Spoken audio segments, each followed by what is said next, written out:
I am with Natah Katz, who works here with me at Nefesh B'Nefesh. And Natah is well known in the office for coming in his uniform all the time over the last couple of months. Wasn't like that the last couple of years, so it was only the last couple of months serving in the war. And Natah, can you tell us, what did you do in the war? Sure. The war is very different than anything that we're familiar with before. Most wars, the fighting, so to speak, or serving was more of a infantry. Going into Gaza, going into one of the Arab populated areas in Judea and Samaria, and fighting on a front like that. This war, we've had over 1,000 casualties, both army casualties and civilian casualties. So my job throughout the war was to work with all of the security forces, police, Shabak, and all the different ministries, Ministry of Health, the Ministry of Religious Affairs, to assist in the process of identifying the civilian bodies that were massacred on October 7th. That's really tough. So you're working with people who have died, working with their families, I imagine, as well. And that must, on a daily basis, to have to do that, that must be very, very hard for you. Yeah, it takes a mental toll. It's not easy. It's I guess you could call it similar to working in a morgue, but it's not as simple. Not somebody who died from natural causes. It's somebody who is slaughtered, and that makes it really difficult to deal with. But it also gives you a sense of meaning. You know that you're dealing with somebody who is killed just for the sole purpose of cruelty. Somebody who is killed for the purpose just because they are in Israel. And I say in Israel and not Israeli because there were Israelis, there were people who were visiting here, whether they're Jewish or not. There were foreign workers, Thailandese, Chinese. There were people from the whole full spectrum. There were Arabs who themselves live in Gaza but work in the fields around the Gaza Strip, who were also murdered in the massacre down south. And we dealt with all of them. As far as we're concerned, every single one of them deserves a respectful burial, and the families deserve to have some closure. So that's part of doing it, is just making sure that they, that we are able to get through the identification process. And unfortunately, we still have, body parts or some full bodies also that have not been identified. They're most likely not Israeli, and that makes it harder to identify because we don't have all the information, but something we've been working on until now. We're still working on it. Oh, wow. Okay. So now, why did you choose to serve in the war? I didn't serve in the war, right? So how did you get chosen, and why did you decide to go? I can't say that I chose to, but if I had the choice, I would have chosen to. I am originally in the Home Front Command in a search and rescue unit, and my position within the unit is to deal with, if you're in a collapsed building or earthquake or whatever it is, and there are dead bodies within the rubble.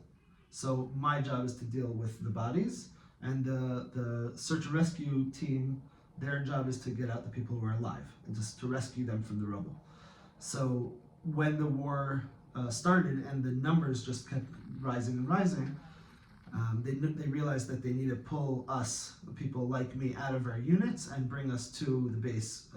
It's called Shuva, where they dealt with all the civilian bodies in order to deal with the mass of bodies, which the projections for a war situation when they built this facility were 100 bodies in total, and we've passed 100, as I said earlier. So we passed 1,000.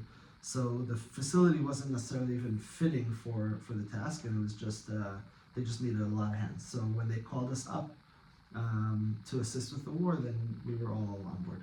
So what does that mean? Like, you're sitting at home and you get a phone call, hey Natah, could you come in? We need help. How does that work? Something like that, but basically on Simchat Torah, like everybody else, we were in shul. And in every one of the communities, there's like the security guy. So we're a pretty small shul, and our shul is built up of people who are in the first responders team, on the medic team, on the fire team, on the whatever, all these things. So most of us at shul have our phones on us anyway.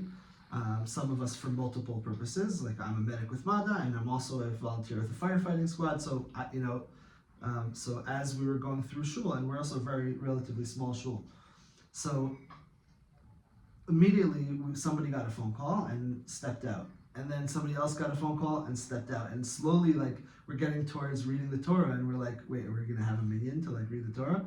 But I got a phone call from my officer, and he asked me to call and check with all my soldiers. I have about 12 soldiers. He said, please call your soldiers, make sure they're available.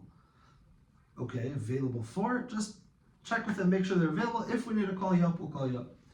I had another 2 or 3 phone calls like that throughout shul time, just giving me a little bit more information and whatever it was.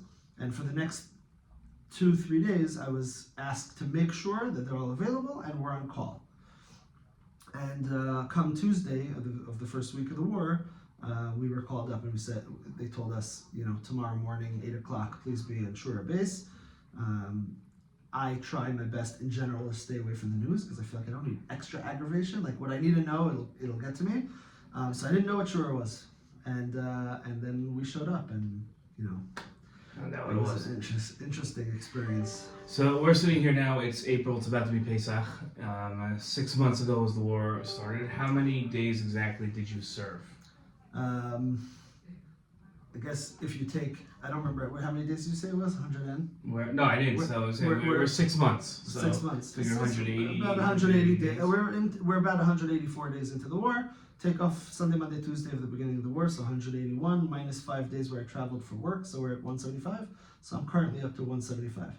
175 days. I'm still serving. Right.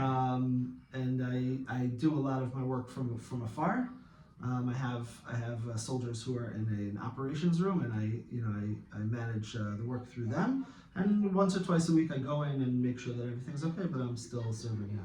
So that means that your normal life has been completely disturbed and uprooted. Yes. Right, and as it's not that you get to go in for 2 weeks and then that's it.